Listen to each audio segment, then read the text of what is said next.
Clerk, please call the roll. Legislators May. Here. Burtis. Here.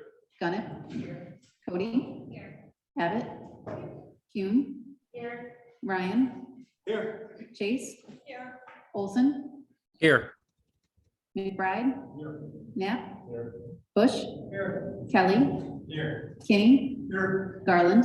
Here. Urban. Present. Mr. Chairman, Here. 17 present, none absent. Okay, so the resolution of the legislature authorizing the public hearing has been entered into the record. Was the notice of the hearing duly published? It was. Are there any speakers? None have signed in. Is there anyone here that wants to speak on the public hearing that's before us right now? What that has to do with video conferencing? Is there anyone here that wants to speak on that? Okay, hearing none, the public hearing is closed.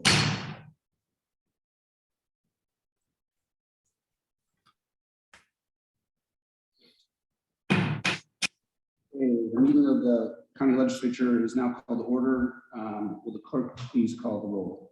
Legislators May. Here. Burtis. Here. Gunnett. Cody. Abbott. Kuhn. Ryan. Here. Chase. Olson. Here. McBride. Here. Bush. Here. Knapp. Here. Kelly. Here. Kinney. Here. Garland. Here. Urban. Present. Mr. Chairman, Here. 17 present, none absent. Okay, would you please stand for invocation by Leader Ryan and a salute to the flag by Legislator Chase. Holy One, known by many names and beyond all names, Spirit of life, Spirit of love, Spirit of community, Spirit of justice. We ask your blessings on the people who have been called to lead the community in which we live, work, and play. Help us as leaders to not ask first how we fix this, but how do we need to learn? How might we need to change? And to whom do we listen? Remind us, because we all forget from time to time, especially in the noise of what passes for political debate today, that we are not only leaders, but also servants, and that it is our responsibility and ours to serve the common good of all. Amen. Amen.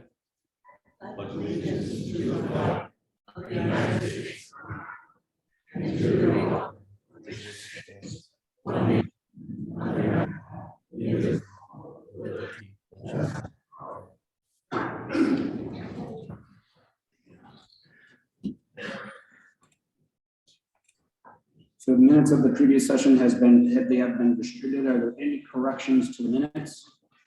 Seeing none, the minutes are approved. Are there any communications to be presented? As listed on the agenda. Thank you.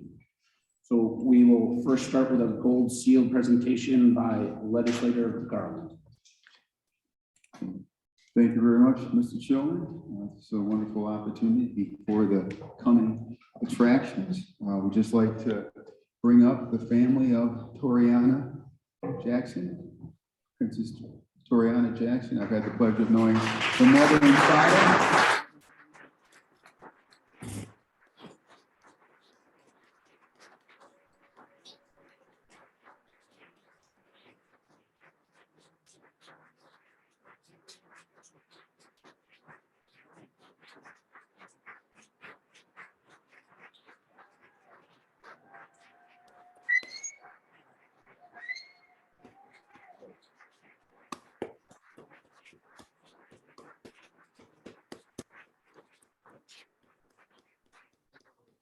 This is truly a wonderful moment. As I said, I've known your family, your mom and dad for years, and we're here. We're going to recognize and honor you, Princess Toriana Jackson, for being Syracuse City School District first African-American female valedictorian.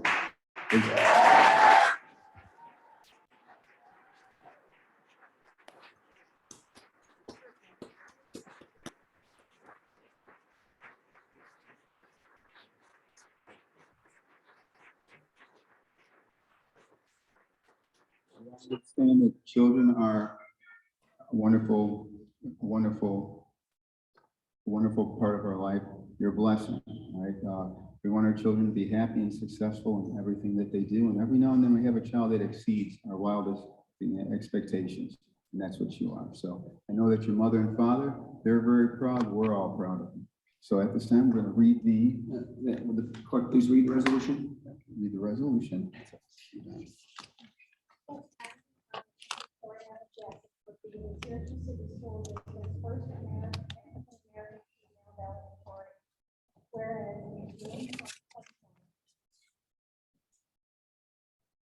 Princess Toriana Jackson graduated with a 4.0 grade point average.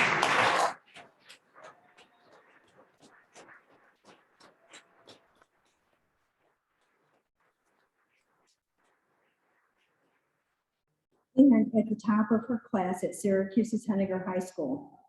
And whereas Princess Toriana Jackson made history as both the school's first African-American valedictorian and the first African-American female valedictorian in the 173-year history of the Syracuse City School District.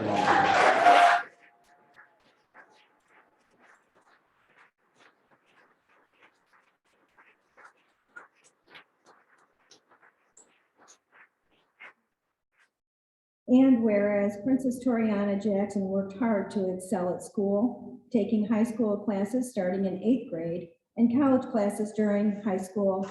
And whereas Princess Toriana Jackson successfully navigated high school during the unprecedented COVID-19 pandemic and is now a role model for younger African-American girls who realize they too can be at the top of the class.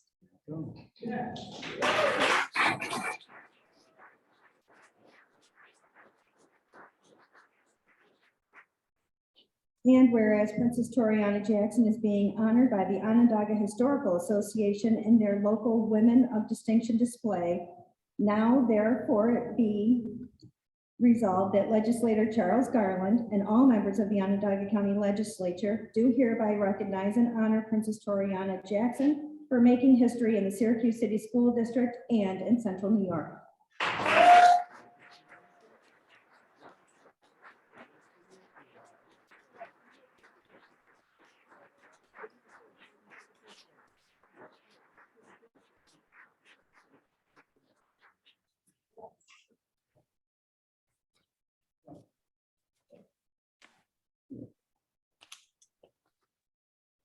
We just want to recognize the personal sacrifice and effort that you made here and your parents, because we all know it's the support of everybody in the family, your mother, your father, and also your brothers. Okay, so, all right, so we just want to wish you the best in everything that you do. The world is yours.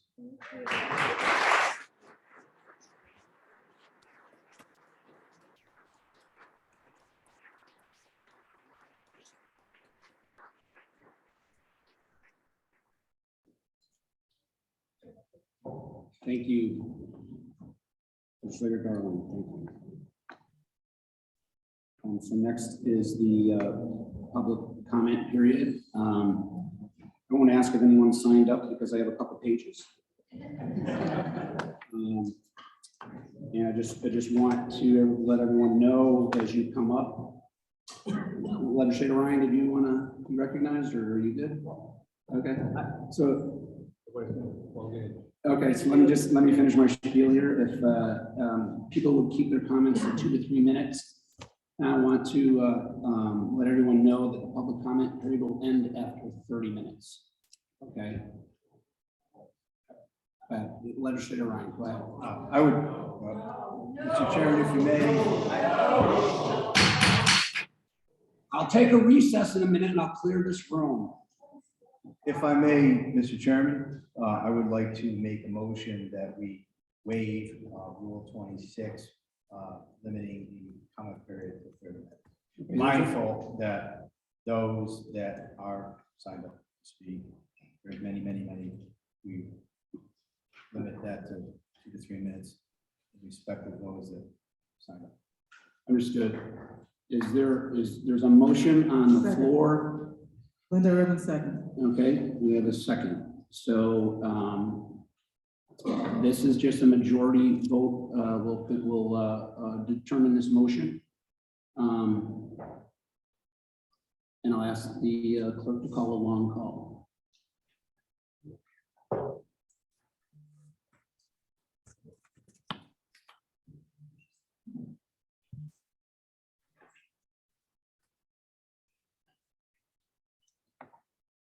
Okay,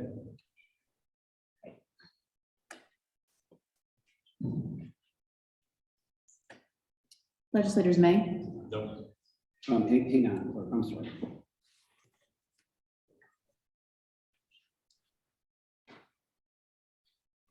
All right, so just so everybody's clear, Legislator Ryan put a motion on the floor to overturn the chair, and it's my prerogative to limit public comment period to 30 minutes. So there's a motion to do that. There's a second on the floor. We will take a vote. Voting yes means you want to reverse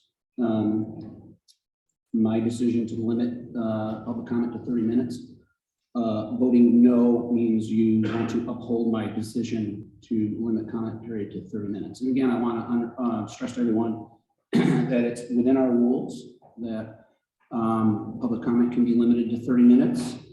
And you know, it's obvious to everyone, every legislator here, that how much comment we have on this. I personally don't see the value in sitting here for hours on end, continuing to debate this issue. So the motion's on the floor, and the clerk will please call a long call. Legislators May, No. Ryan, Yes. Chase, Yes. Olson, No. McBride, No. Knapp, No. Bush, Kelly, No. Kinney, Yes. Garland, Yes. Irvin, Yes. Curtis, No. Gunnett, Cody, Abbott, Kuhn, Yes. Mr. Chairman, No, 6 ayes, 11 opposed. motion is defeated. So we will proceed with the public comment period. Ask people to please keep the noise down so that we can conduct business here. I ask people to please keep the noise down so that we can conduct business here. Okay, I understand where you're coming from. I'm going to ask people to please keep the noise down so that we can conduct business here. Thank you. So the first person up to speak is Barbara, and I apologize if I mispronounced. Legislator Kinney. Just a point of personal privilege, please. Yes. I was hoping that you would ask the people that took the time to come here to at least turn off their phones during the meeting or silence so that we could have some. But second of all, this rule is ridiculous. Never gonna go.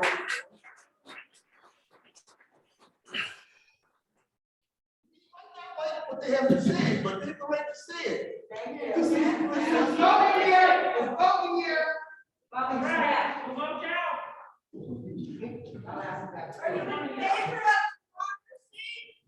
So, Legislator Kinney, you have the floor.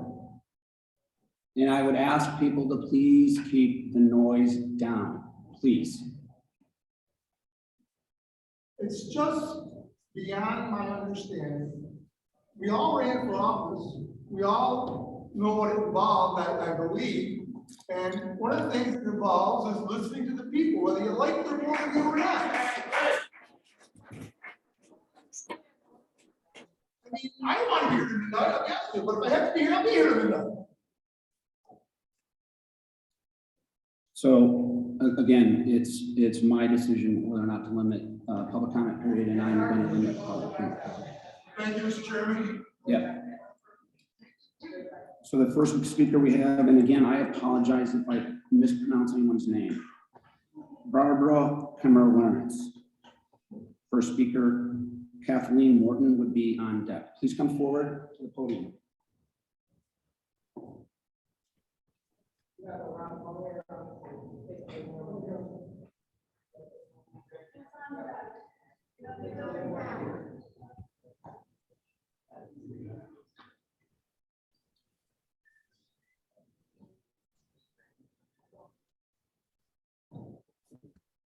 Kathleen Morton is on deck. If you could come forward too, so we can keep this moving along. Thank you.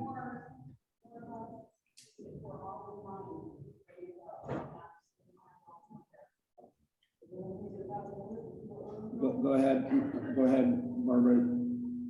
Please proceed. Testing. My name is Barbara Camerance. I've lived in New York State for 12 years. It's the best state I've ever lived in of the 5. But as a special education teacher and supervisor for over 43 years, I saw firsthand the effects of lead poisoning in children, causing learning disabilities and brain damage.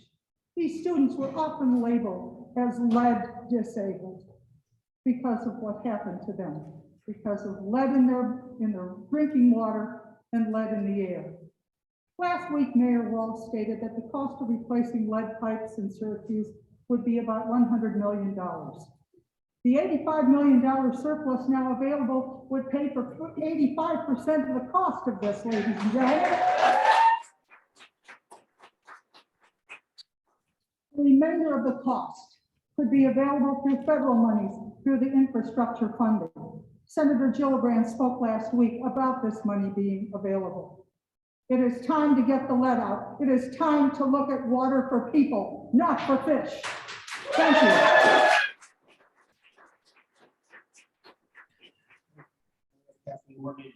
I'm sorry, Kathleen Morgan and Tom Laws on deck. Tom, please. Good afternoon, Mr. Chairman, members of the legislature. My name is Kathleen Morton. I'm a member of Onondaga County, a resident of the city of Syracuse. I can think of 3 reasons right off the top of my head as to why the proposed aquarium should not be built. Crime, especially the gun violence we're seeing in the city, poverty, and infrastructure. There is widespread knowledge and agreement in the construction industry that a structure needs a firm foundation before anything built on top of it be considered stable. Our city is crumbling. Every day we wake up to news of more lives lost or changed due to violence. 4 shootings in the city this morning. I walk in neighborhoods and on city streets and see litter strewn everywhere. Crumbling sidewalks, bridges, and houses full of lead. Poverty is rampant, with Syracuse holding the distinction of the highest rate of child poverty. 48.4% of cities of similar size in the nation. 1 of every 3 citizens in Syracuse live below the poverty level. These are statistics we all have heard, but we need to really think about them before we spend a huge amount of money on an aquarium. There are many concrete ways that $85 million could be spent that would help build a firm foundation in our city. And I acknowledge and appreciate the mayor and the city council and what they have done and what they are doing, but more could be done. Let's find some real solutions to the problems I mentioned. We know that there are jobs coming to the Syracuse area, some in outlying areas. What good do these jobs do to the residents of Syracuse who lack transportation to these areas? What about funding a reliable public transportation system to help our neighbors take advantage of an opportunity to lift themselves out of the cycle of poverty? This is just one suggestion. I'm sure there are many more. Let's listen to each other. Finally, I don't think the lack of tourism dollars being spent here needs to be our first concern when crime, poverty, and a crumbling infrastructure are the visible scars on our landscape. An aquarium is window dressing on a city that needs foundation work. Please vote no on the aquarium. Thank you. Tom and Jackie Floss, please come up. You're on deck.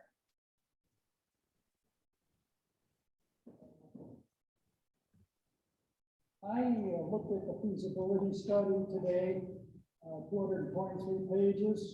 It proposes a $12 million a year budget and says the rollover will create, likely speculatively, about 800 jobs total. The 107 full-time equivalent for the aquarium, plus a lot of rollover jobs in the county and the region, would be 800 jobs total. That isn't a small speculation, it's a large speculation. I failed to see any accounting and feasibility study yet, because I haven't read the whole thing, for the model that it uses for revenue based on another aquarium startup. I know that in 2000, approximately the year 2000, aquarium interest never got traction. They had private money, so someone decided it wasn't a good idea then for financial reasons. So also, I did not see anything that was a comment about the modeling of the feasibility study, comparing it to some real upstart of an aquarium in, say, the last 20 years around the country and what the revenue turned out to be. Number two, ESF has said through President Tony Mahoney that they're going to be on this, that they're going to do in-kind, I believe, services and plug into this, but I didn't see in the feasibility study where that in-kind effect was reflected in the realities of staffing. And finally, there are about 23,000 species of fish. And this aquarium isn't going to do a lot for 22,575 of the species of fish. So the actual public and species good proposed for these animals, our stewarded animals, is not at all clear in terms of the goals of this aquarium as a public good, a creative good. And I believe that thus it is a speculative, maybe innovative or initiation, even though that it's 1% of the county's budget for 7 years. This is a $1 billion county. $85 billion is like 1% of the budget for 7 years. Even so, I do not really believe that this has been rationalized. It is speculative, and that tourism isn't the only thing on the platter here. Tourism does need promotion, I believe that. And so, not voting it today, not giving it a go-ahead today would be saying, let's get the scenario and the modeling a little clearer. Even if it's going to succeed, let's put a hand on it, and a skilled hand. Thank you. Jackie Voss is our next speaker. Dan Vidala is on deck.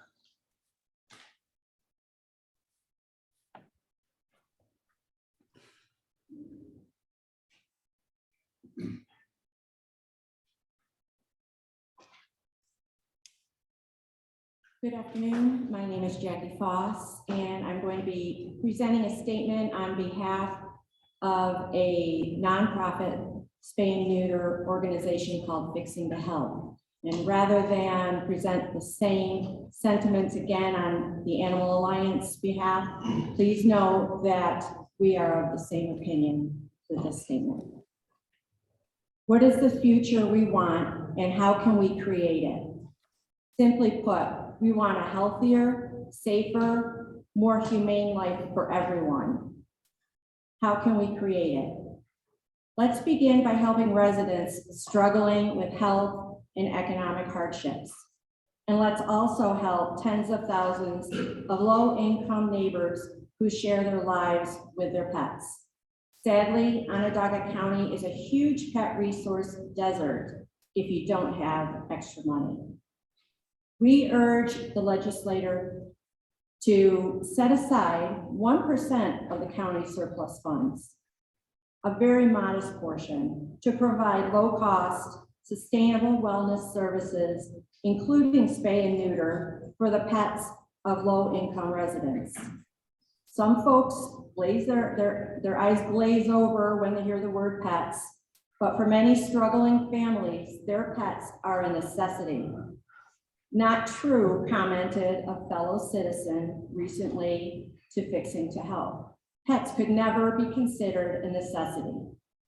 Well, Fixing to Help replied that for residents who are without a large network of family or friends, or who are struggling to make ends meet, or are coping with illness or a housing crisis, or are alone or afraid, for them, pets may be their lifeline. I repeat, pets may be their lifeline. They can give us a reason to get up every morning and to feel connected to life. We've seen it, researchers have affirmed it, and we feel it ourselves. Pets teach children kindness and selflessness. They help them learn the value of life itself. We've all seen how animals can touch a spot in a child's heart that we cannot reach. No adult or child should ever have to watch their beloved pet suffer or die because basic health care was not available. We do not accept that an aquarium filled with captive animals can begin to touch the human needs in our community. Instead, we respectfully urge allocating funding to human services, some of which may help our good neighbors help their pets. Thank you. Thank you.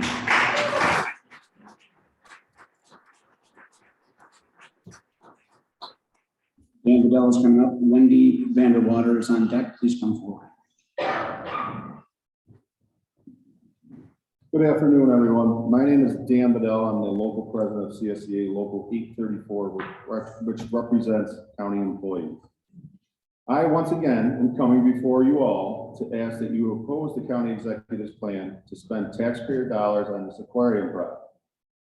The funding of this project with cash is a questionable one. Never before has the county had the ability to do such a thing. But I ask you all to think about the circumstances that have led our county to have the cash for this project. First, let's talk about the multi-million-dollar budget surplus, a surplus that has been bolstered off the backs of our essential workers. Just last year, you were all asked to approve over 300 layoffs to save $15 million. At that time, this was done to ward off the loss of any sales tax revenue due to the pandemic. Many open positions were defunded, and we did not see them funded again in the past budget. Then we have the American Rescue Plan, which gave the county $89 million from federal government. While there is flexibility with the use of these funds, the U.S. Department of Treasury defines the priorities for the use of these dollars. Urgent COVID response and bolstering public health departments, replacing lost revenue for local governments, stabilizing households and businesses, providing minimum premium pay for essential workers, and investing in water, sewer, and broadband infrastructure. Why can't we invest more in the public sector workforce, or why can't we invest more in fighting poverty, or why can't we do more to help fight the pandemic? The county executive and his team will say it's not either or, but myself and my members respectfully ask, why can't we do more to invest in the services the county government provides first? What exactly is the plan? Surrounding counties have done far more for their workforces with fewer resources. It's not acceptable just to say you have unfilled positions that you're not able to fill. Our county has the ability to come up with the creative solutions, but they choose not to every time. We should be the standard for other counties. We have the resources to be, but time after time, we choose not to. And this isn't just about needing more boots on the ground. This is about the services our community needs. Please don't confuse what is really going on here. Our county is making an active decision to keep staffing low, thereby withholding essential services from our taxpayers. Right. The representatives from the hotels and hospitality industry will say that the sales tax and the hotel tax gains that could be seen from this project would help the county invest in services. I like to point out that the revenue gains from the sales tax and hotel tax are estimated at $796,000 a year. Let's forget the fact that this is only a 0.5% of our annual budget. How long will it take for the county to realize the $85 million investment? Some quick math puts it at about 106 years when we get the $85 million back.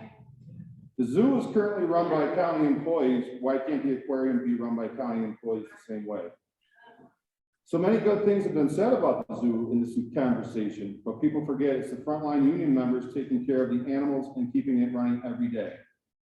Instead of paying a company that is not in our community, why not guarantee these union jobs with good benefits and have the county actually operate it? I'd also like to point out the lengths the county executive has gone to get this project approved. Legislator Garland's vote was brought by our county executive by offering projects in his district. These will benefit the residents in his district, no doubt. But my question is, why hasn't the county executive done this for every legislator?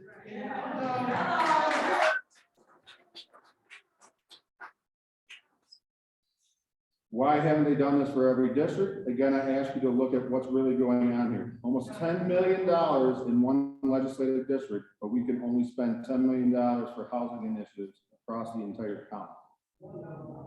That's really what we're talking about here. It's not about whether or not the aquarium is a good idea or whether we'll find success. This is about our county's priorities. Like many, I feel my members' questions are legitimate. I know many of the legislators had the same questions.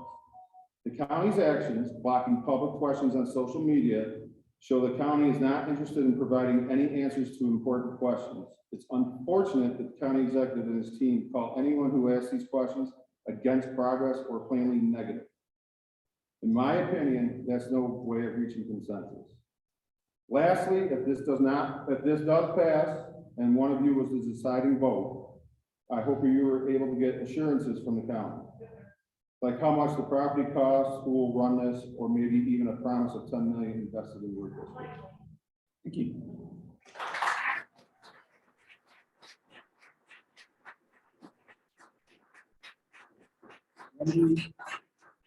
Wendy Vanderwater is next, and then on deck is Cindy Davis. If she would come forward, please. Good afternoon. My name is Wendy Vanderwater. I'm a resident in the town of Van Buren, and I'm also a town councilor on the town board in Van Buren, and I am in favor of the aquarium. First, as a councilor, I would like to say the economic impact a project like this will benefit the city and the surrounding towns greatly. I've seen this firsthand living in Baldwinsville and the impact of the St. Joseph's Amphitheater. We've seen more activity at our local restaurants, hotels, and even our local shops. I believe many folks were opposed to the amphitheater, and there probably are very few people in this room right now that can say they've never been to a concert at the amphitheater. That project worked, as I believe the aquarium will work. I understand one concern is infrastructure. To that point, I would say that it is the responsibility of the highway departments of those specific towns or the city of Syracuse to maintain their infrastructure, not the county. As a councilor, my board makes sure that the town roads in Van Buren are maintained, and our highway department has what it needs to do so through our local budget. A project like this could potentially reduce taxes and perhaps property taxes for the residents of Onondaga County by increasing sales tax. I think this project would generate an incredible amount of revenue for the area. It would be a great tourist attraction during the summer when people are here for the New York State Fair. And I think the aquarium, in conjunction with the most, would create a successful destination location for families year-round looking for wholesome experiences for their children. From a personal experience, I can say that when my family vacations, whether it's Florida or Boston or other areas, we always seek out an aquarium to visit. My kids love it. Please keep it down. From what I read, the county executive and his staff have done a great deal of due diligence. I know that they've reached out to other aquariums to understand their business plans and the makeup of that plan. I believe the county executive thoughtfully presented this project to the county legislators, and I applaud Mr. McMahon for thinking of opportunities such as this project as ways of creating revenue and lowering taxes. At the end of the day, this project is an unknown, but so was the amphitheater, which I believe we can all agree was a success. I encourage you to vote yes on the aquarium. Thank you. Thank you.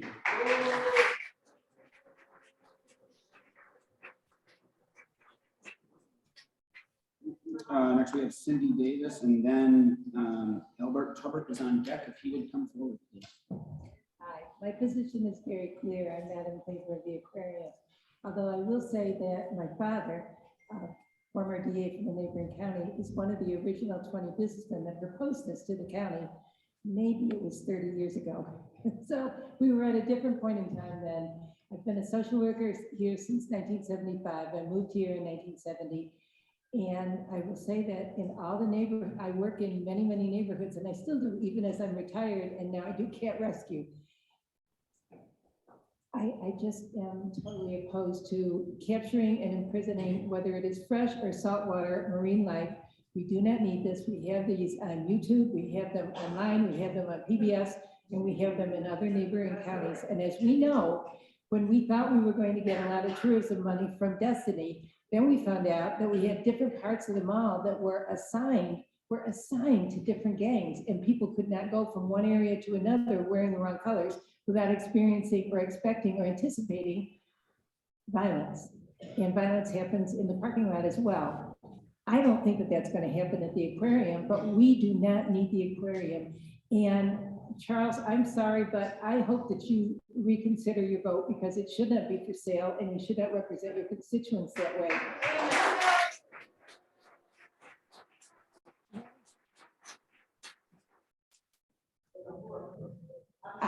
Excuse me, lastly, I want to say that I support the comments from Fixing to Help. I work with them.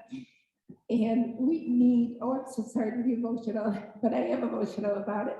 We do need a comprehensive and a countywide abandoned pet trap, neuter, return program and more. Last week, we had a crisis with so many abandoned cats abandoned at St. Joe's Amphitheater, a box there, a box at the reservoir, and a lady who drove across several states because she had no idea what to do with her cats. And she drove with them in the trunk of her car. She took them to a cat charity where people immediately administered fluids to them. These are needs that we have in our county, and we cannot expose our pets to being euthanized or being abandoned. I now have an abandoned kitten in my house because it was just abandoned. It was let to go and probably people moved away. This is what happens all the time with cats and dogs. So please reconsider. Thank you. Tubbert, and then Ebel. Ebel is the next one. I'm sorry. Albert Tubbert, and then we have Ebel who's on deck, please. Hello, everybody. My name is Albert Tubbert. I'm just a guy that works out on the road all day, every day. You know, I had to take time off today to show up here. When was there an opportunity for me to speak up on this? Right, you're a legislative body. That means that you answer to the people, you answer to the voters. We should have an opportunity to be heard, and the fact that the only time we can be heard is for 30 minutes before you vote on it. Every time this body wants to spend our money, large sums of our money, same thing, same circus every single time, and we don't get the opportunity to speak. Right? We got the Amazon warehouse. There's going to be another $20 million spent on a chip manufacturing plant that I'm sure we're going to give them a big tax break to. We keep being told that this is good for the economy. This is good for the economy. It's really great for the economy. Take money and put it in the hands of some wealthy developer, right? So that he can hire a few people because it's a job creator. You know what else is good for the economy? Healthy people. People with secure housing, educated people, people that aren't poisoned by lead. We have one of the highest childhood poverty rates in the nation. And your priority is an aquarium. It's good to know. It's good to know. And you know, you may have forgotten those people that live on the south side. You may have forgotten those people that live on the north side that are struggling every day. I promise you, we won't forget. Let me tell you something.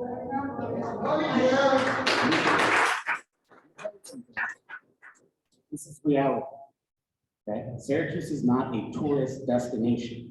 You mentioned you go to Boston and you seek out an aquarium, but you're in Boston. You went for a destination. You went to Florida, you went for a destination. If we made this is reality, right? If you build it, they will come as a fiction.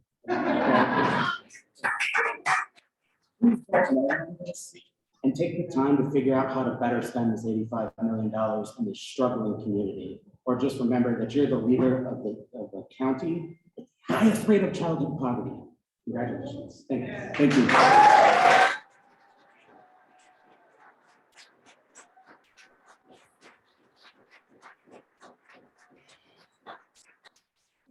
Mr. Bell, and then Oceana Fail, if I pronounced that correctly, you're on deck, please.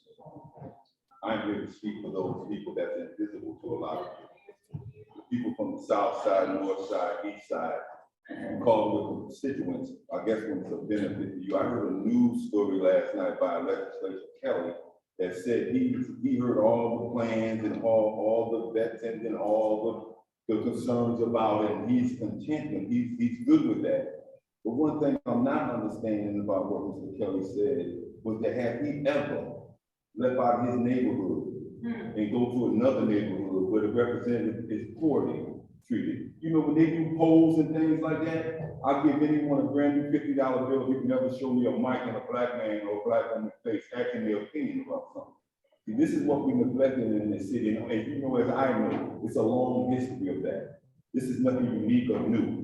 But what is unique or new of how you get this money that's been appropriated for the community and take it and put it in the project. This is the same thing we try to do with the soccer field out there in Camilla somewhere, Cicero, when they're trying to build this soccer complex. This money is being spent recklessly, in my opinion. You never include people of color. I'm invisible to you. And that old saying, how many black friends do you have? How many black people do you know, or people of color? I doubt any. How many do you socialize with in the course of the day? I doubt any. Because the people I'm up here speaking on behalf of, you know why they're not here? Because they're making your drinks, your dinner. They're fixing your car, watching your kids.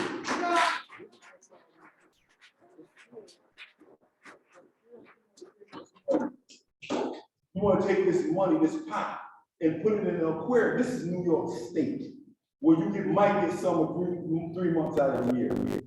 But still, you're not including any of these people. I dare you to walk in the community. Get a police escort and just walk in the community. And neither one of you in here, outside maybe one or two of you, ever associate day to day with people of color. I don't care what color it is. But this is what you'll come to because you make these decisions on behalf of whoever, your constituents. The media put the mic in the face of a mother outside a park outside the city and asks her opinion, and she says it's a good idea. You go ask that mother down there in Jubilee Park, what you think about $85 million being spent on the fish tank. This is the equivalent, of a house. This is the equivalent of a house. And inside this house, you got a broken water heater, you got busted pipes, you got bad plumbing, etc. But the husband or the wife decided to buy a swimming pool for the backyard.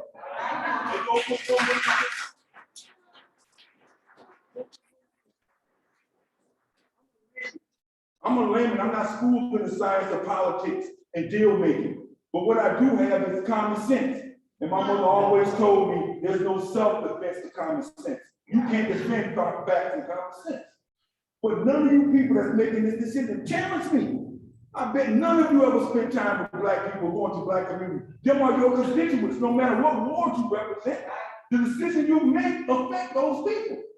But still, Mr. Kelly did on the news last night and said he's okay with all that what he done seen, all that he's been vexed and read.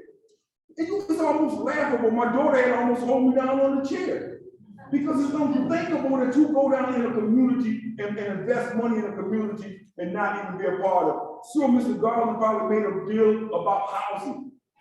That should be the first thing. Think about that. You have dogs.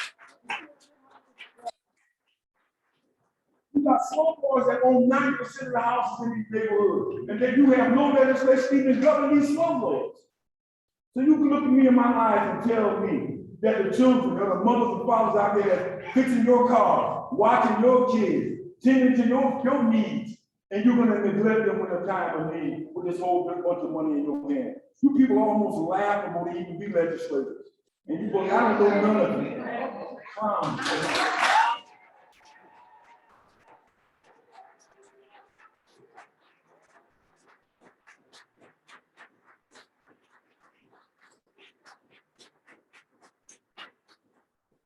Thank you.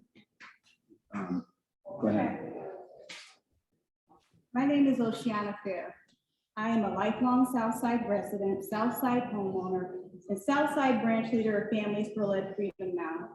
I had a whole statement prepared, but as I sit here and look at my county legislator and the fact that he felt the need to trade his vote for money that probably should have been coming to our district anyway. Federal housing funds should not be up for trade for local funds to build an aquarium. The South Side has the most impoverished people in this district, in this county.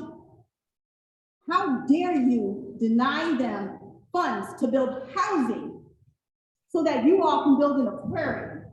And then it's 10 single family homes. So 10 families will benefit in a district where hundreds are suffering. We have the highest rates of lead poisoning, the highest rates of childhood poverty, and you all thought this was okay. Ryan McMahon should be ashamed of himself, and anyone that supports this nonsense that went down should be ashamed too. The lovely lady from Van Buren that gets to vacation with her family and visit the many aquariums around the country. God bless her. I'm glad she can do that. Because the neighborhood for which you want to put this aquarium in, the average family cannot afford a day to go at the suggested price.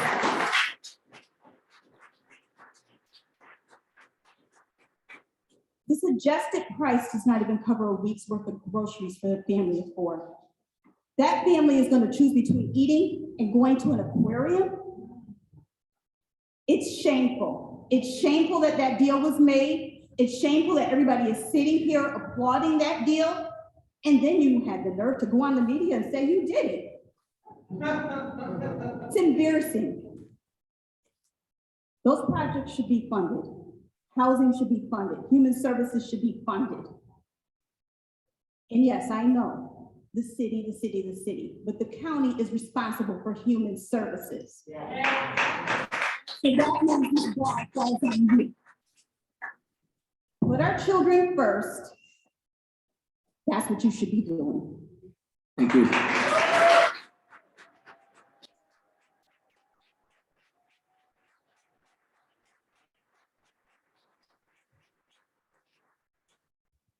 And so that has exceeded our 30-minute.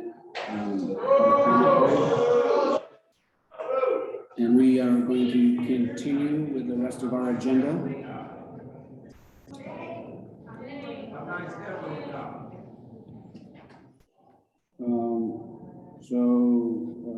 We'll continue with our agenda. Has there been any reports of any standing committees? None. Reports of any special committees? None. Will the clerk begin the call of districts, starting with district number 8? District 8, Mr. Ryan. None. District 9, Dr. Chase. None. District 10, Mr. Olson. None. District 11, Mr. McBride. None. District 12, Mr. Knapp. None. District 13, Mr. Bush. None. District 14, Dr. Kelly. None. District 15, Mr. Kinney. None. District 16, Mr. Garland. None. District 17, Mrs. Irvin. None. District 1, Mr. May. Chairman, I rise and offer items 1 and 2 and urge their adoption. Thank you. Standard workday and reporting resolution. Your name? As read, Mr. Chairman, this report has been issued to the legislature. We're to accept it today. Thank you. Any discussion on number 1? Seeing none, clerk, please call the short call. Legislators Abbott, May, Ryan, Rowley. 17 ayes, none opposed. Number 1 is adopted. Number 2. Calling for a public hearing on the 2023 county budget. Your name? Thank you, Chairman. This simply sets the schedule or the end part of the schedule for the 2023 budget process, which we are returning to the normal charter track this year. Thank you. Thank you. Any discussion on number 2?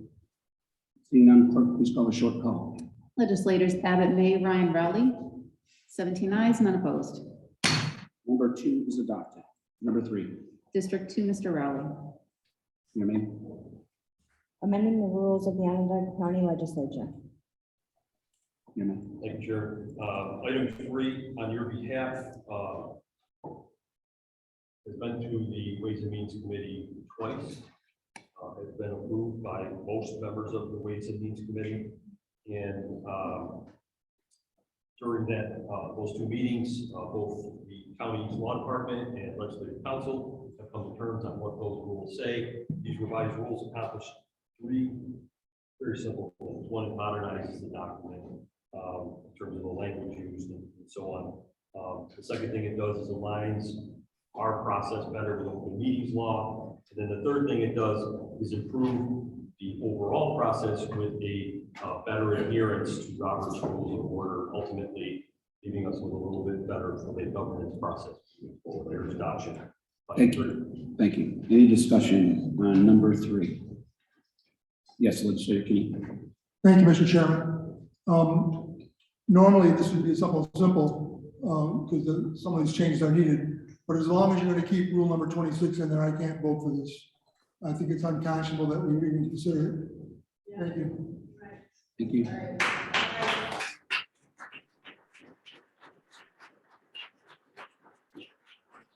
Judge 14. Thank you, Chairman. I very much appreciate all the changes that made all the language gender neutral. So thank you very much for that, Jamie. But I agree. I never knew there was a 30-minute time limit on public comment because it's never been invoked in the 2.5 years I've been here. So it's sad to me that I don't know what I'm going to do with this because generally the rules are good. But it feels so wrong. What you heard was not what you read in your emails. What you heard was not the phone calls we got. You heard people looking at you in your eyes and having the only opportunity, as one gentleman said, the only opportunity to address the legislators face to face. I know we can always email, but it's going to be a challenging work for me. Thank you for the gender neutral language. It was great. Thank you. Any other discussion on number 3? Seeing none, will the clerk please call a long call? Legislators May, Yes. Ryan, No. Chase, No. Olson, Yes. McBride, Yes. Knapp, Yes. Bush, Kelly, Yes. Kinney, No. Garland, No. Irvin, No. Burtis, Yes. Gunnett, Yes. Cody, Yes. Abbott, Yes. Kuhn, No. Mr. Chairman. Yes. 11 ayes, 6 opposed. Number 3 is adopted. District Number 4. District 3, Mr. Burtis. Sorry. None. District 4, Ms. Gunnett. None. District 5, Ms. Cody.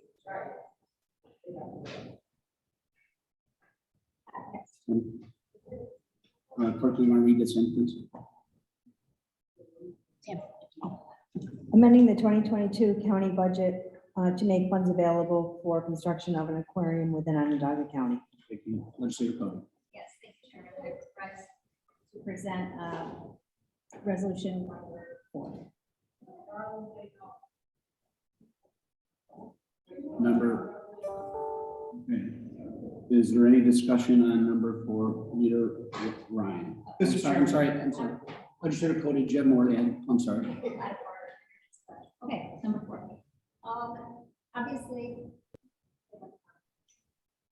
there's been much discussion over the past several months. It's been several months that we've been discussing this current proposal.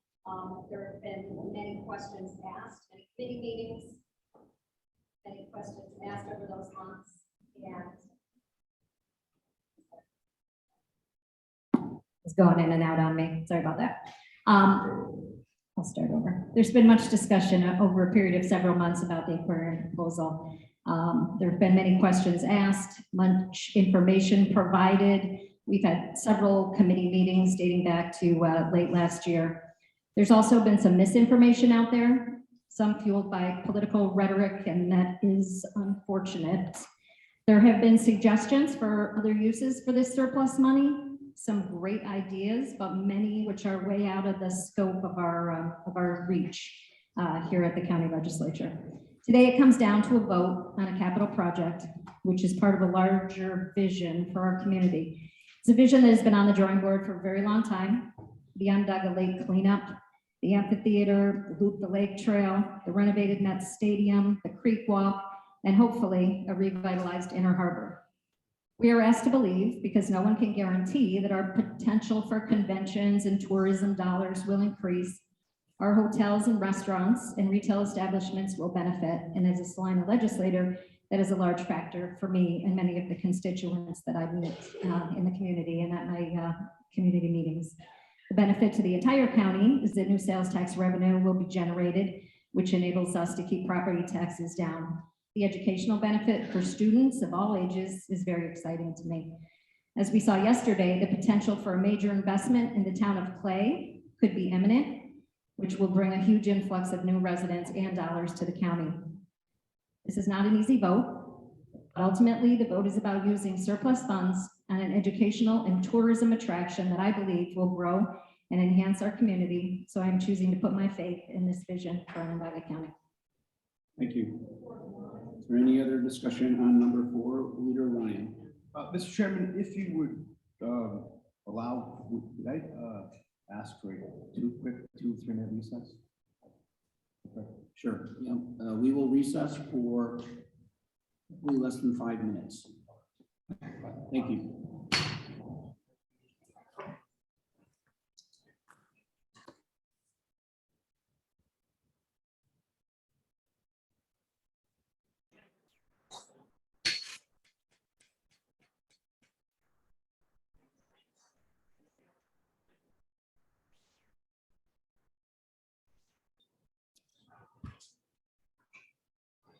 Okay, thank you. We're on number 4, and we're having discussion on number 4. Is there anyone else that would like to comment? Leader Ryan.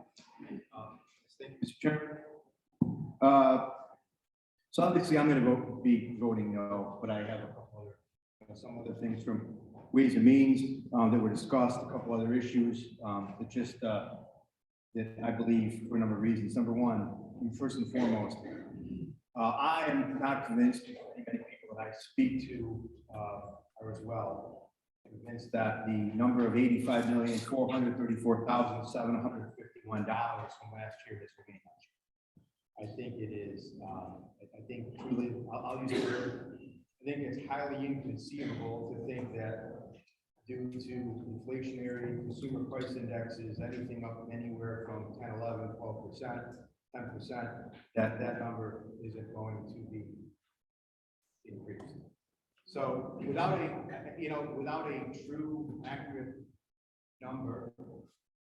true accurate number, I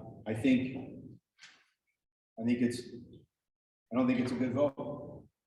I just don't think that we're talking about a lot of money, 100% taxpayer subsidized aquarium in the initial, and until we get an actual true picture of how much it actually costs, or verification that actually a number won't go up, I won't be voting for it. So secondly, we know little to nothing about any private company that will be managing the facility. All we have, what we received from Ways and Means, that there was a number of interested parties interested in running the facility. So this becomes problematic because without some assurances or some idea of how that might happen, in any business model, the revenues or expenses are generated by personnel costs and or benefits. Well, we've talked about FTEs and full-time equivalents, 100 here and there, but anything above and beyond that would greatly increase the expenditures and vastly change the landscape of a revenue agreement. And what we do know is they're going to be private. We don't know that they're going to be We know they're not going to be CSEA members like this. We know they're not going to be county employees. What we do know now is that we are having a hard time finding some county employees, and we pay a good wage rate. We have a compensation package, we have a deferred compensation package, and we're in the New York State pension system. So where are we going to get the necessary employees to staff this? And I hope that we are, but what is the staffing ratio? Nobody's done enough due diligence. I haven't seen enough due diligence, and we don't know how much we're going to pay people. In addition, we pay for the amphitheater. We pay a lot of money at legal counsel. I haven't heard anything about legal counsel for this project. So that's another thing. That's another thing that I don't know about. Number three, we've heard a lot. I know a lot's been made of. It's been spoken about some of the initiatives on the south side, but I haven't seen any funding sources behind it. Just because the county executive takes a walk down to the south side and initiates some expenditures doesn't mean that they're actually going to come to fruition, right? So there are some of those costs. I don't know. There are part of that was Empire State Development. My understanding is the 4.1 million is a lot less than what's going to be coming from the state. If we have to have millions of dollars added to that, where's that going to come from? The housing initiative, I don't know the funding source beyond that. I don't know if it has to get put in the budget. I don't know if it will come in the budget. I don't know if it will come out of the budget. I don't know if that's going to be contingent upon legislative approval because I don't know anything. What I do know though is the process matters. Process matters, and just because the county executive announces some expenditures and or some projects to gain a vote doesn't mean they're going to happen. And I have a problem. We have no companion legislation for the revenue sharing. So with the United Nations Gaming exclusivity payments, we were told at Ways and Means that will be part of the revenue model. Well, without a signed agreement or a change, because any change would require legislative approval. Up until now, it's only a concept from robbing from Peter to pay Paul. So without an agreement to do that, that greatly influences the revenue agreement. Number two, there's no companion legislation or anything for a project labor agreement. They haven't even contacted Albany for that. In addition to that, we've told that there won't be, well, maybe there will, there won't be, but without a legislation for a PLA, I won't be voting for it. But we also heard from the Commissioner of Facilities that they actually might be bringing in people from out of town to work on the project. That's not okay with me either. So anyway, last but not least, my biggest concern is with the way that's funded, right? So, and these aren't my words, these are the feasibility study. If you look in section 9, in the operational structure versus table 5-1, there are a number of aquariums that we are compared to, both with square footage and gallons of water. Every one of those aquariums, South Carolina Aquarium, was 68% publicly funded, 32% private funded. The Loveland Living Planet Aquarium in Utah was 90% private, 10% public. The Texas State Aquarium, for the feasibility study, was only initialized after 20 years of private fundraising. In the Tennessee Aquarium, of which which the county executive's office likes to compare us to more so than anything, which I spoke at Ways and Means is hardly apples to apples. It was open in 1992 and it was privately funded by individuals, corporations, and foundations. So if we're really going to truly talk about the funding, not one aquarium that has the comparables in the size, scope of what they do, or the gallons was not even, was 100% funded by taxpayers' dollars. That's right. That's right. I'm not being the negative. I'm not being the naysayer. I'm not anti-aquarium. I'm very much pro-business development, but this business model puts far too much money out of the pockets of the taxpayers. Find a better funding source. find a better way to pay for it, find a different revenue model, and maybe have my goal. Until then, I'm gonna. Thank you.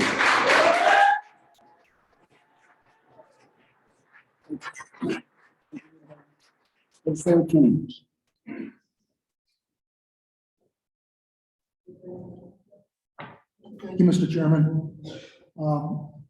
I've had the pleasure of being down here a long time. It's an honor to serve the people. In all those years, the majority party has said, if we're gonna do projects, you can't spend cash, you gotta bond it. You gotta bond it. In all those years, you said, you don't spend fund balance, you don't spend fund balance, you don't spend fund balance. All of a sudden, something's changed. I can't figure out what it is, but it's changed. Now you're willing to not only fund a project without any private money up front, not $1 up front. You're willing to spend the fund balance. So over the weekend, I got thinking about this and I looked up two definitions. The definition of capitalism, an economic and political system which a country's trade and industry are controlled by private owners for profit rather than by the state. So apparently, this is not a capitalistic project. Apparently, it's a public funded project that the voters don't matter. I've had, as of 12:30 today, I've had 22 people in favor of this. I stopped counting at 200 against, and I believe I'm well over 550. The other definition I looked up, conservatism, the holding of political views that favor free enterprise, private ownership, and socially conservative ideas. Well, contrary to some people in this room's opinion, they say I'm a liberal, but I think I'm pretty moderate, middle of the road person, but likes free enterprise, that likes the private sector to do their job. I've always supported the idea of an aquarium. I think it would be nice to have it. Don't know if I could afford to go to it, but it'd be nice to have it. I've been to one. That was in Boston, only because I had 2 children there at the time going to college. And I spent that exorbitant amount of money and had to work my tail off to pay for it when I get back home. But you know, you do things for your children. I'm confused as to how so many people in this room can claim they're conservative and yet vote for a project like this.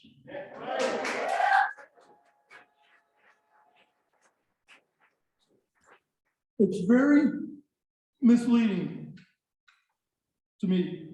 And to wrap this up, I'm going to read you one email out of the many I got that I think sums up. The man does a pretty darn good job of summing up the views. As a county resident of my district, I want to express my strong opposition to the proposed $85 million aquarium. As you are well aware, there are far more pressing needs in Onondaga County in the city of Syracuse. It is a stunning act of arrogance on the part of the county executive to not have sought input through public hearings. After yesterday's announced $4.5 million to build 10 single-family houses in the south side in exchange for a favorable vote on the aquarium is a blatant insult to the county taxpayers.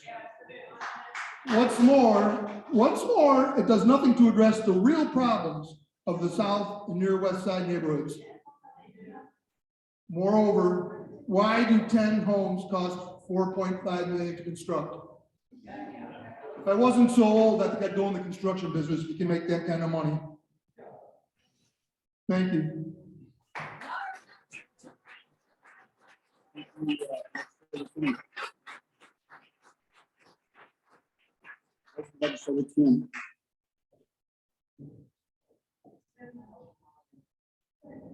Thank you, Chairman.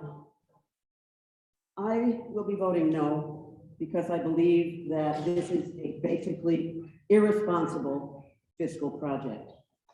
I'd like to read a statement from the Conservative Party. In this time of economic upheaval that has most people scrambling to pay critical living expenses, we find it disingenuous that Onondaga County continues to push the construction of a non-essential aquarium in hopes of bringing a few tourism dollars. We believe the aquarium project shows a clear disconnect and indifference within our elected officials. One does not fix the porch when the house is burning. The Conservative Party strongly recommends shelving this project. So I find myself as a Democrat, often seen as a tax and spend liberal, agreeing with the Conservative Party who has endorsed our county executive and many of my colleagues here. I'd also like to address something I read in the paper from County Executive McMahon, and I'm going to quote it. This opposition is actually running it like a political campaign. Certainly legislators are getting a lot of organized calls, but the reality is we feel good. We feel the momentum is on our side with the vote. The organized part of this, there they are. With hundreds of phone calls and emails that I've received. People aren't there, down from Clay, I'm getting from Skinny Atlas, the majority of which, it's more than 95%, are in opposition. But let's talk about something that's organized.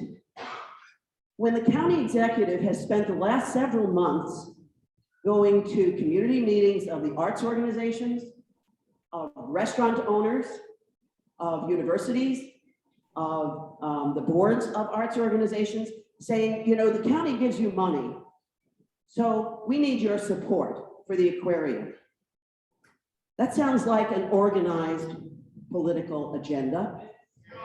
I also have heard from a couple of residents, I didn't get this, but several people have gotten emails from the county asking, what do you feel about the aquarium? Do you support it? But there's only a yes box.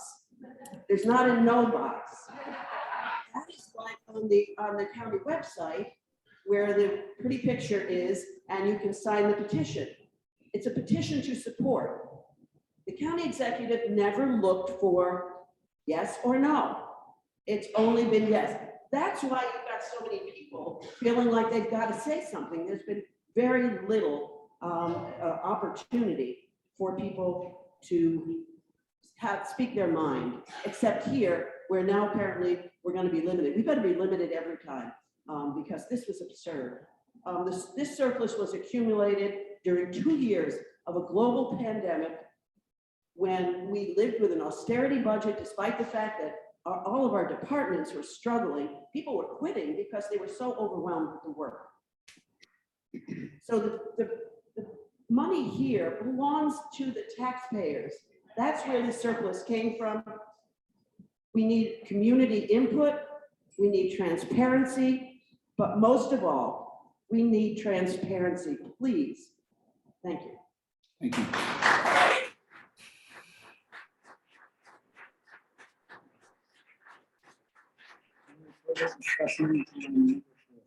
Discussion. Legislator Garland.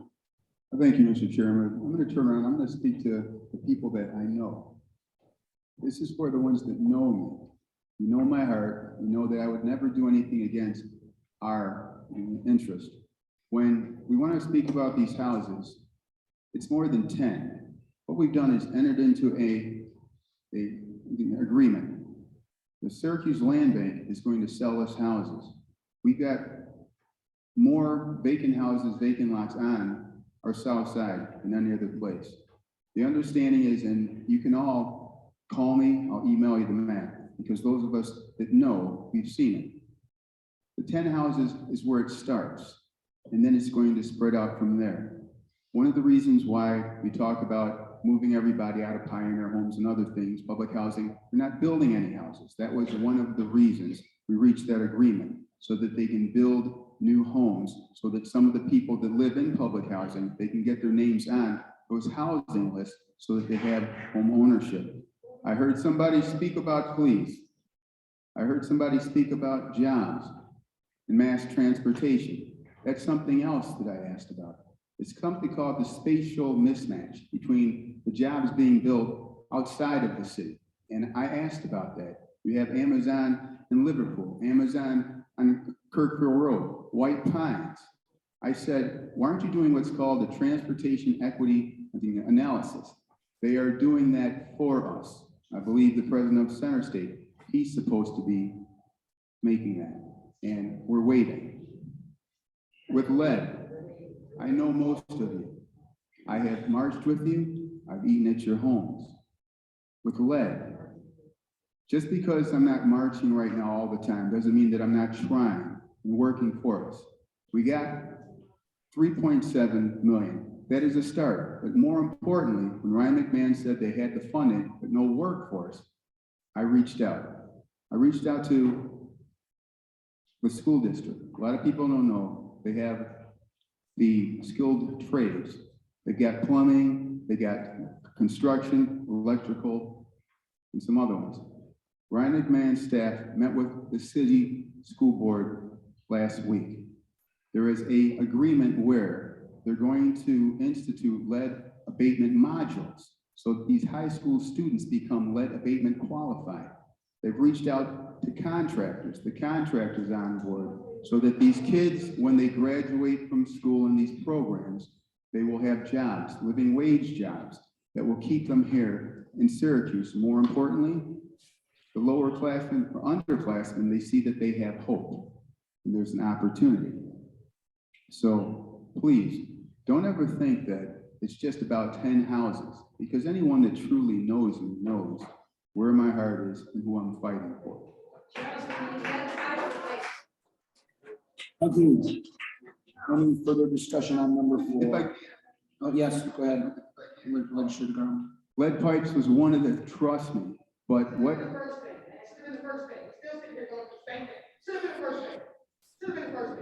Thank you, and I would feel the same way if, I'd feel the same way if I didn't have all the information. As far as the lead pipes, that's a federal program, because that was one of the first things I asked for, and I have that information.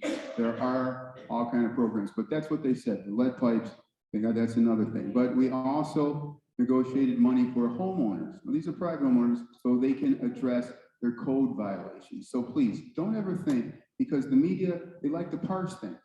People that don't live in our area, they like to parse things. I said, no, I said these, no, this is my point. Legislator Garland, I understand you can make comments, but I don't want to have a debate with the audience, if you would, if you finish up. I'll wrap it up. Can Legislator Garland please speak? I'll wrap it up. It's called editing. Anybody that saw when we had the press conference, I was very specific about quite a few things, but when somebody is showing something, they can edit. And this goes back to people that know me, they know me. Those that don't, they don't, but that's understandable. You don't have to agree with my choice, but respect it. Thank you. Thank you. Any further discussion on number 4? Yes, Legislator Urban.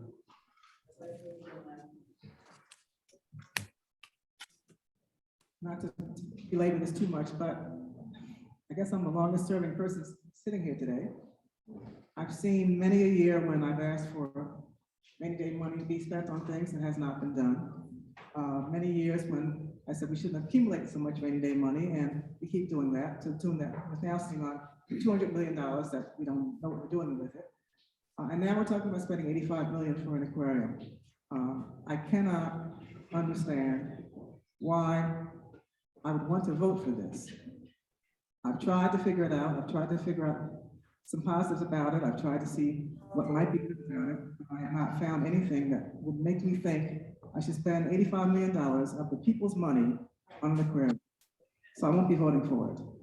And I think that no one's going to be happy today, no matter what we do. No one's going to be happy because everyone has their own opinion on this.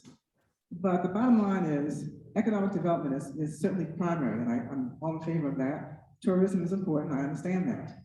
But there has to be a way of doing things that incorporates what the people who we serve want. And over I've asked for the last 10 months that there be public hearings, town hall meetings for people to come and talk about this project with the organizers.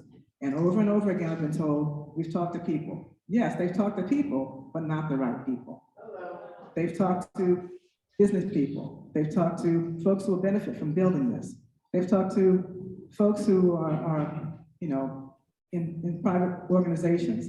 They have not talked to the people back there.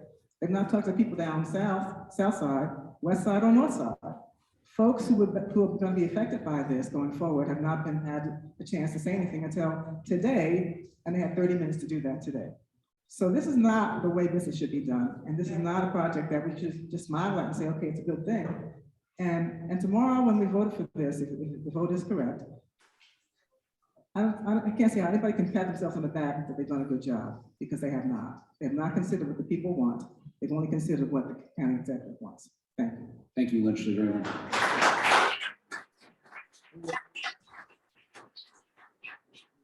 Legislator Lewis.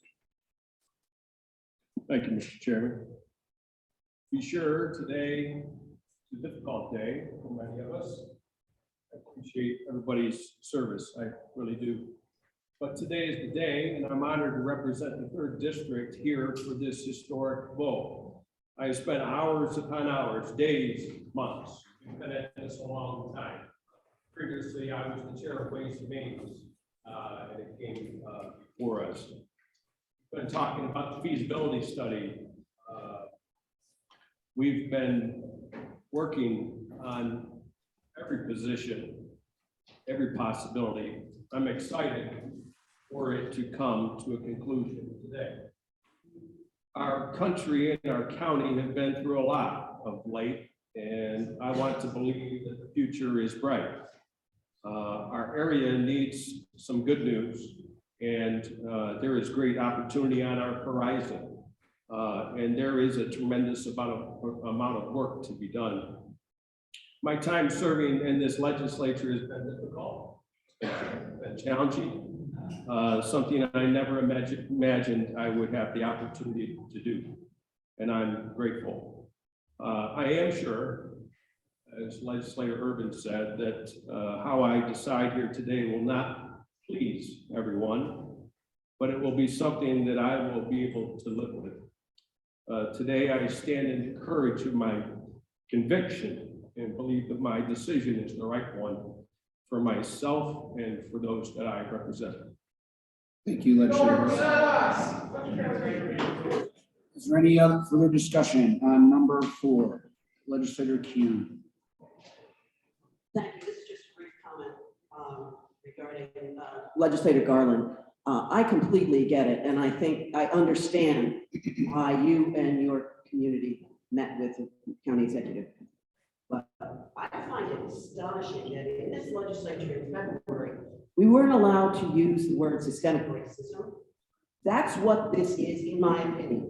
That the way that the South Side or minority community or the West Side or the North Side New Americans get things from the county government is by trading. That is just not, you need to get all of that. You shouldn't have to trade it. Further discussion on number 4. Seeing none, will the clerk please call a long call? Legislators May. Ryan. Chase. No. Olson. Yes. McBride. Yes. Knapp. Yes. Bush. Kelly. Yes. Kinney. No. Garland. Yes. Irvin. No. Curtis. No. Gunnett. Cody. Yes. Abbott. Kuhn. Absolutely no. Mr. Chairman. Yes. 9 ayes, 8 opposed. Number 4 is adopted. We have local law. Will the clerk please read in the local law, please? A local law regarding video conferencing by Onondaga County public bodies pursuant to New York State open meeting law. Legislator May.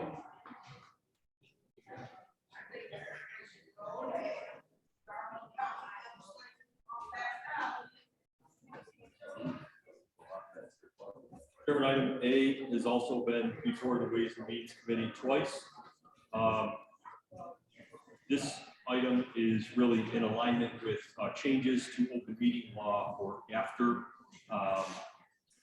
the COVID or pandemic emergency is lifted statewide. What it does simply is define for municipalities and any government group subject to open meeting law what constitutes an excused absence and thereby an opportunity to call in remotely to remote meetings. Very straightforward. Again, it's been through its courses in Ways and Means, and I urge adoption. Thank you. Is there any discussion on the local law? Seeing none, will the clerk please call a long call? Legislators May, Yes. Ryan, Yes. Chase. Yes. Olson, Yes. McBride, Yes. Knapp, Yes. Bush, Kelly, Yes. Kinney, Yes. Garland, Yes. Irvin, Burtis, Bennett, Cody, Abbott, Hune. Yes. Mr. Chairman, Yes, 17 ayes, none opposed. the law is adopted. I have no unfinished business to bring before the legislature, no announcements. Leader May, would you adjourn us, please? I move to adjourn until Tuesday, September 6th. We are adjourned. Thank you.